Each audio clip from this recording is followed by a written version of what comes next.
Welcome, Fox. So now we are starting off with the remaining topics of fundamental right. I, Avinash Garg, the UPSC Digital Mentor, welcome you all to a discussion of M. Lakshmikant, in which we discuss every chapter of M. Lakshmikant in great depth so that your UPSC journey can be easyfied. So this is the last video of fundamental rights. So let's get started off with the remaining topics and cover the fundamental rights. So let's get started. So guys, firstly let's quickly revise or summarize whatever we had discussed in the earlier video. So in the earlier video we had actually discussed about right against exploitation, through which the exploitation of trafficking and all those things like human trafficking, everything is like prohibited. और कैसे जो भी बच्चे हैं या जो children हैं below the age of 14, they can't be employed in hazardous factories and all.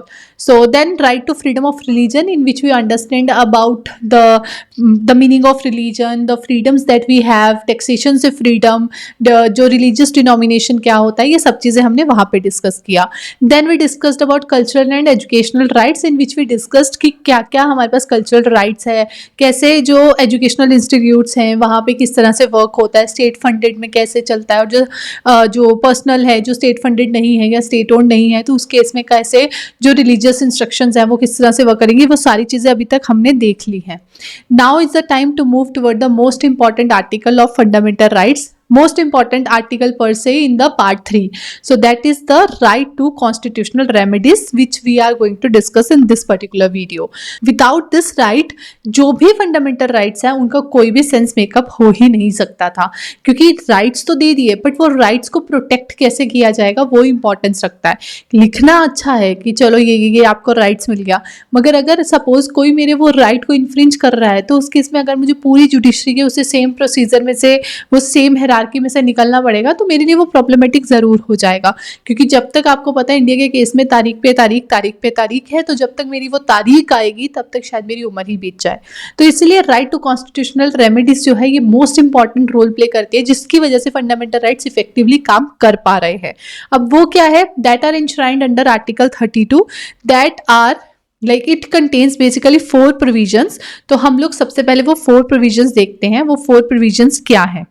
तो firstly right to move to supreme court by appropriate proceedings for the enforcement of fundamental right is guaranteed. ये जो supreme court के, अगर suppose कोई मेरा fundamental right अगर infringe कर रहा है तो मैं सीधा सुप्रीम कोर्ट जा सकती हूँ. दैट इज गारंटेड कि मेरा वो जो फंडामेंटल राइट है वो इन्फ्रिंज ना हो. इसका प्रोटेक्टर जो है वो सुप्रीम कोर्ट है. वो ये इंश्योर करेगा कि कोई भी किसी भी सिटीजन के फंडामेंटल राइट को इन्फ्रिंज ना करे. Supreme court shall have power to issue direction और ऑर्डर्स और रिट्स फॉर एनफोर्समेंट. अब ठीक है, मैं सुप्रीम कोर्ट के पास पहुंच सकती हूँ, उसके बाद सुप्रीम कोर्ट कैसे वो प्रोसीडिंग्स को आगे लेके जाएगा वो भी एक क्वेश्चन है. तो उस केस में सुप्रीम कोर्ट के पास पावर है. Supreme court shall have power to issue directions और ऑर्डर्स और रिट्स, क्योंकि रिट्स के फॉर्म में जो सुप्रीम कोर्ट है वो पर्टिकुलर, अभी हम देखेंगे हमारे जो मोस्टली यूज्ड जो रिट्स हैं वो 5 रिट्स हैं, बट बेसिकली 5 से ज़्यादा भी इंट्रोड्यूस की जा सकती है, हमेशा ये याद रखना. ऑल्दो 5 रिटन रिट्स हैं, मतलब जो हम लोग पढ़ते हैं, बट अगर सुप्रीम कोर्ट चाहे उसके बिना और रिट्स भी इंट्रोड्यूस कर सकते हैं. Parliament can empower any other court to issue directions, orders and writs of all kinds. अगर पार्लियामेंट को लगता है, यहाँ पे ये याद रखना, पावर ये सुप्रीम कोर्ट की है कि वो ये करेगा, दैट मीन्स जुडिशरी की, मगर वो अगर सपोज किसी और कोर्ट को ये पावर देनी है कि वो भी इस तरह से रिट्स जारी कर सके, ऑर्डर्स जारी कर सके, ताकि फंडामेंटल राइट्स को रिंस्टॉल करा जा सके, तो वो पावर है वो पार्लियामेंट के पास है. कि अगर पार्लियामेंट को लगे, अब जैसे देखो इंडिया के केस में बहुत सारी पेंडेंसी है चीज़ों की, कोई केसेस की, तो उस केस में अगर पार्लियामेंट को लगता है तो वो जो एक अदर कोर्ट है उसको भी वो राइट दे सकती है कि वो भी सुप्रीम कोर्ट की तरह वो जो रिट्स वगैरह है वो जारी कर सकता है. The right to move to Supreme Court shall not be suspended except as otherwise provided for by Constitution. कि आपके पास जो राइट है कॉन्स्टिट्यूशनल रेमेडीज के अंदर, जिसमें कि आप सीधा सुप्रीम कोर्ट के अप्रोच कर सकते हो, वो किसी भी कंडीशन में सस्पेंड नहीं होगा अनलेस एंड अनटिल वो हमारे कॉन्स्टिट्यूशन में एनश्राइंड हो. तो इसलिए ये इंपॉर्टेंट राइट्स हैं या इंपॉर्टेंट प्रोविजंस हैं जो एक्चुअली इंश्योर कर रहे हैं कि जो हमारी फंडामेंटल राइट्स हैं वो सिर्फ एक गोल्डन वर्ड्स बन के एक कॉन्स्टिट्यूशन में इंश्राइंड ना रह जाए, पर वो प्रैक्टिकली इम्प्लीमेंटेबल चीज़ बन के रहे, ताकि अगर कहीं भी उनकी इन्फ्रिंजमेंट हो रही है, कहीं भी कोई इशू आ रहा है, तो उस केस में हम सुप्रीम कोर्ट के पास जा सके। Supreme Court has been constituted as defender and guarantor of the fundamental rights of citizens। इसीलिए सुप्रीम कोर्ट को गारंटर और डिफेंडर बोला जाता है जो हमारे फंडामेंटल राइट्स है। देखो, although we can move toward the high court also, कि अगर हमें लगे कि सपोज हमारे कोई फंडामेंटल राइट्स जो है उन्हें इन्फ्रिंजमेंट हो रहा है, बट हाई कोर्ट के पास जो ये रिट जुरिस्डिक्शन है वो तो वाइडर उसका होरिजन है, अभी हम आगे रिट्स में डिस्कस करेंगे। बट हाई कोर्ट की विल है, अगर हाई कोर्ट उसके पास हम केस लेके गए हैं हमारे फंडामेंटल राइट्स का, उसे एंटरटेन नहीं करता है, तो उसके ऊपर कोई ऑब्लिगेशन नहीं है। मगर सुप्रीम कोर्ट के ऊपर ऑब्लिगेशन है कि उन्हें तो फंडामेंटल राइट का केस जो है वो हैंडल करना ही पड़ेगा। इसी वजह से, क्योंकि उनकी वो विल के ऊपर डिपेंडेंट है हाई कोर्ट की, मगर सुप्रीम कोर्ट की कंपल्शन है, इसी वजह से सिर्फ और सिर्फ हम सुप्रीम कोर्ट को ही बोल रहे हैं कि supreme court has been constituted as defender and guarantor of the fundamental rights of citizens. I hope that's clear, right. तो अब आते हैं हम रिट्स के ऊपर। तो रिट्स जो है वो इशू की जा सकती है या इशू की जाती है by supreme court under article 32, क्योंकि हम आर्टिकल 32 ही पढ़ रहे हैं, और ये हाई कोर्ट के द्वारा भी रिट्स जारी की जा सकती है, जो कि मैं अभी आपसे बोल रही थी कि ऑल्दो हाई कोर्ट भी रिट जारी कर सकता है, बट स्टिल जो सुप्रीम कोर्ट है उसे हम डिफेंडर और गारंटर ऑफ फंडामेंटल राइट्स बोलते हैं। जो हाई कोर्ट रिट जारी कर सकता है वो कर सकता है under article 226। Parliament under article 32 can empower any other court to issue these writs, जो अभी हम ऊपर 4 प्रोविजंस जो थे वो पढ़ के आए, उसके अंदर भी है। देखिए प्लीज, यहाँ पे आपसे रिक्वेस्ट है कि आप बेयर एक्ट में जरूर वो प्रोविजंस पढ़िएगा, ताकि आपको अच्छे से समझ में आए कि उनकी एक्चुअल लैंग्वेज क्या है। क्योंकि नॉर्मली जब हम एक्सप्लेन कर रहे हैं या फिर जब हम लक्ष्मीकांत की बुक पढ़ रहे हैं, तो उसमें लैंग्वेज अलग, मतलब अलग इसलिए है क्योंकि वो बेसिकली हमारी अंडरस्टैंडिंग के लिए है। क्योंकि बहुत सारे ऐसे एस्पिरेंट्स भी आते हैं कि जो कि ह्यूमैनिटीज बैकग्राउंड से या पॉलिटिक्स बैकग्राउंड से नहीं होते, तो उनको भी वो चीज़ें समझ में आ जाए। मगर at the day and bare act पढ़ना जरूरी है, बिकॉज मैं फिर वही बात आती है जो मैं अपने PYQ सेशंस में भी बोलती हूँ, जो मेरे फ्री PYQ सेशंस चलते हैं, कि जो हमारा एग्जाम का पैटर्न है वो काफ़ी चेंज हो चुका है। It's more about conceptual clarity. अगर वो नहीं होगी तो उस केस में हमें आंसर देना मुश्किल हो जाएगा। तो इसलिए इट्स हाईली रिकमेंडेड कि आप बेयर एक्ट जरूर पढ़ें। So difference between writ jurisdiction of supreme court and high court वो क्या है वो देखते हैं। अभी हमने ये तो देख लिया सुप्रीम कोर्ट और हाई कोर्ट दोनों रिट जारी कर सकते हैं, बट उन दोनों की रिट जुरिस्डिक्शन में डिफरेंस क्या है, अब उसकी बात आती है। तो सबसे पहले supreme court can issue Ritz only for enforcement of fundamental rights, but high court जो रिट इशू कर सकता है not only for enforcement of fundamental right but also for other purpose. So that means high court के पास ज्यादा एक तरह से उसकी जो जुरिस्डिक्शन है रिट्स की वो ज्यादा है, जबकि सुप्रीम कोर्ट की कम है। Supreme court can issue writ against person or government throughout the territory of India, क्योंकि एनी हाउ अगर हम टेरिटोरियल ग्राउंड्स के ऊपर जुरिस्डिक्शन की बात करें तो वो सुप्रीम कोर्ट की ज्यादा है, बट हाई कोर्ट उन्हीं के लिए रिट जारी कर सकता है जो उसकी टेरिटरी में या उसकी जुरिस्डिक्शन में आते हो। That's a very common thing जो कि अभी तक हम लोग पढ़ते ही आ रहे हैं कि जिसकी जुरिस्डिक्शन जो है उसके अकॉर्डिंगली ही वो काम करेगा। So then comes remedy under article 32 itself is fundamental right, इसलिए सुप्रीम कोर्ट रिफ्यूज नहीं कर सकता अपनी वो जो रिट जुरिस्डिक्शन है उसे यूज करने के लिए, बट जो आर्टिकल 226 है वो डिस्क्रिशनरी हो जाता है, इसलिए वो हाई कोर्ट की विल के ऊपर है। अगर उन्हें लगे तो वो उस रिट को जारी करेंगे, उस चीज को एंटरटेन करेंगे, नहीं लगे तो वो नहीं करेंगे, right. So these are the basic differences between writ jurisdiction of supreme court and high court. अब यहाँ पे हमने क्या देखा, सबसे पहले हमने ये देखा सुप्रीम कोर्ट जो रिट जारी करेगा वो करेगा सिर्फ और सिर्फ फंडामेंटल राइट्स की रीइंस्टॉलेशन के लिए, बट हाई कोर्ट जो रिट जारी कर सकता है वो अदर पर्पसेस के लिए भी कर सकता है। सो दैट मीन्स उसका हॉरिजन ज्यादा है। बट अगर हम जुरिस्डिक्शन की बात करें तो सुप्रीम कोर्ट की jurisdiction through out the territory है, इसलिए वो ज्यादा होती है। हाई कोर्ट की कम है क्योंकि वो हाई कोर्ट की टेरिटरी के अंडर ही रहेगी, राइट। और फिर आता है कि जो सुप्रीम कोर्ट की जो ये रिट जुरिस्डिक्शन जो है या फिर जो उन्हें ये फंडामेंटल राइट्स को रीइंस्टॉल करना है, ये खुद से एक फंडामेंटल राइट है आर्टिकल 32 के अंडर, तो इसलिए उन्हें ये एंटरटेन करना ही पड़ेगा। बट हाई कोर्ट की ये डिस्क्रिशनरी पावर बन जाती है कि वो रिट जारी करेंगे या नहीं करेंगे। So now let's discuss about writs, जो मैं आपसे बोल रही हूँ कि 5 रिट्स है। सो सबसे पहले आती है हेबियस कॉर्पस।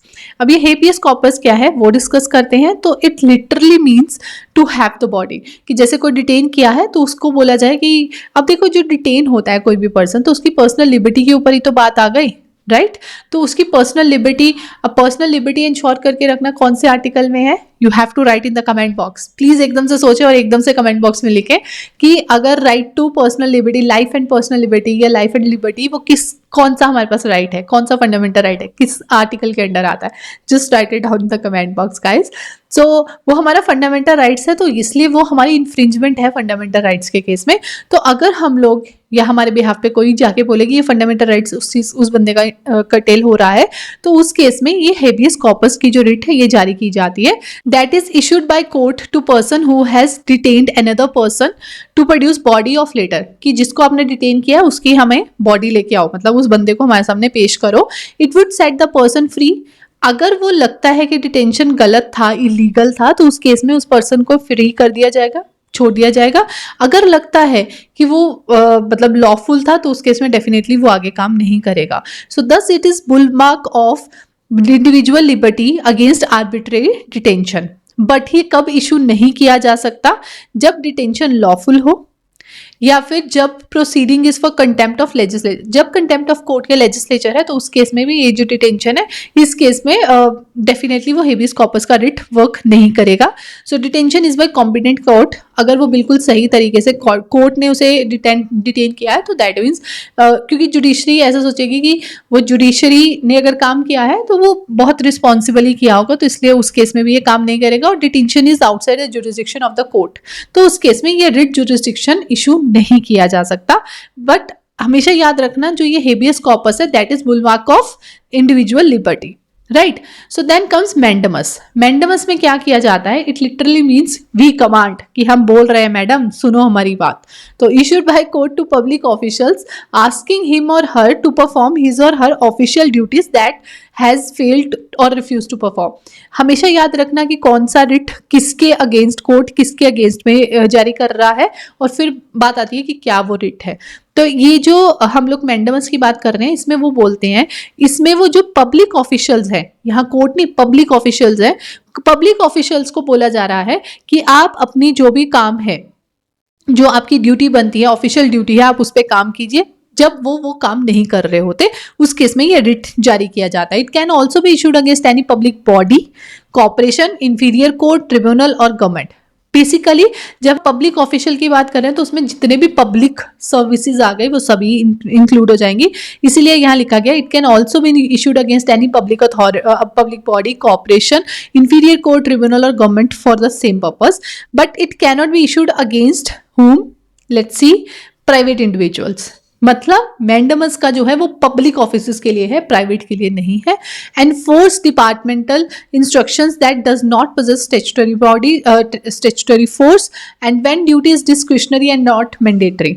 अगर वो मैंडेटरी नहीं है तो आप उन्हें कैसे बोल सकते हो कि आपको ये करना ही करना है। To enforce a contractual obligation against president of India or governor of India, because we do know they have certain protections with them, so that's why like जितनी देर वो ऑफिस में उनके पास बहुत सारी प्रोटेक्शंस होती है, तो इसलिए उनके खिलाफ भी ये वाली जो रिट है वो जारी नहीं की जा सकती against chief justice of high court acting in judicial capacity, तो उनके अगेंस्ट में ये रिट जारी नहीं की जा सकती है।